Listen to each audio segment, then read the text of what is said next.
Hello दोस्तों, कैसे हो आप? उम्मीद करती हूँ आप लोग बहुत अच्छे होंगे। तो आज लेकर आई हूँ नवरात्रि के व्रत को करने से नवरात्रि की कुछ कथा।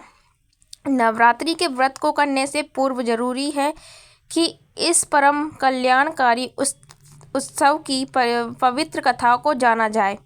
इस पर्व से संबंधित कई कथाएं प्रचलन में हैं। प्रस्तुत है प्रमुख कथाएं। कथा नंबर 1। एक पौराणिक कथा के अनुसार नवरात्रि में माँ दुर्गा ने महिषासुर नामक राक्षस का वध करके देवताओं को उसके कष्टों से मुक्त किया था। महिषासुर ने भगवान शिव की आराधना करके अद्वितीय शक्तियाँ प्राप्त कर ली थी और तीनों देव अर्थात ब्रह्मा, विष्णु व महेश भी उसे हराने में असमर्थ थे। महिषासुर राक्षस के आतंक से सभी देवता भयभीत थे। उस समय सभी देवताओं ने अपनी अपनी शक्तियों को मिलाकर दुर्गा को अवतरित किया। अनेक शक्तियों के तेज से जन्मी माँ दुर्गा ने महिषासुर का वध करके सबको कष्टों से दूर किया।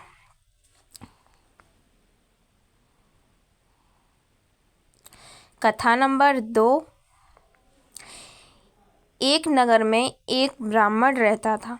वह माँ भगवती दुर्गा का परम भक्त था। उसकी एक कन्या थी। ब्राह्मण नियम पूर्वक प्रतिदिन दुर्गा की पूजा और यज्ञ किया करता था।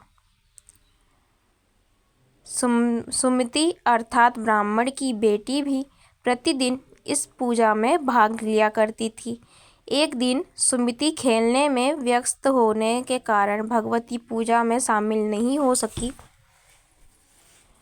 ये देख उसके पिता को क्रोध आ गया और क्रोधवश उसके पिता ने कहा कि वह उसका विवाह किसी दरिद्र और कोढ़ी से करेगा। पिता की बातें सुनकर बेटी को बड़ा दुख हुआ और उसने पिता के द्वारा क्रोध में कही गई बातों को सहर्ष स्वीकार कर लिया। कई बार प्रयास करने से भी भाग्य का लिखा नहीं बदलता। अपनी बात के अनुसार उसके पिता ने अपनी कन्या का विवाह एक कोढ़ी के साथ कर दिया। सुमति अपने पति के साथ विवाह कर चली गई। उसके पति का घर न होने के कारण उसे वन में घास के आसन पर रात बड़े कष्ट में बितानी पड़ी। गरीब कन्या की यह दशा देखकर माता भगवती उसके द्वारा पिछले जन्म में की गई उसके पुण्य प्रभाव से प्रकट हुई और सुमति से बोली, हे कन्या, मैं तुम पर प्रसन्न हूँ। मैं तुम्हें कुछ देना चाहती हूँ। मांगो, क्या मांगती हो?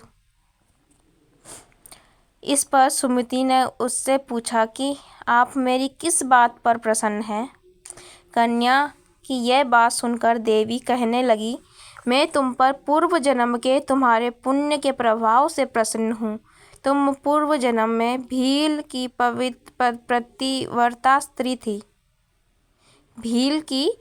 पतिव्रता स्त्री थी। एक दिन तुम्हारे पति भील द्वारा चोरी करने के कारण तुम दोनों को सिपाहियों ने पकड़कर जेल खाने में कैद कर दिया था। उन लोगों ने तुम्हें और तुम्हारे पति को भोजन भी नहीं दिया था। इस प्रकार नवरात्र के दिनों में तुमने ना तो कुछ खाया और ना ही जल पिया। इसलिए 9 दिन तक नवरात्र व्रत का फल तुम्हें प्राप्त हुआ।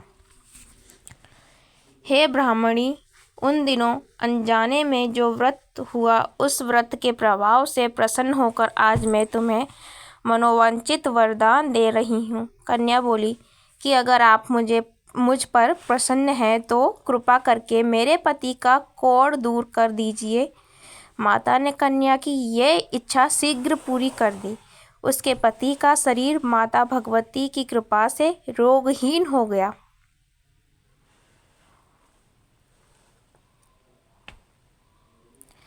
कथा नंबर 3।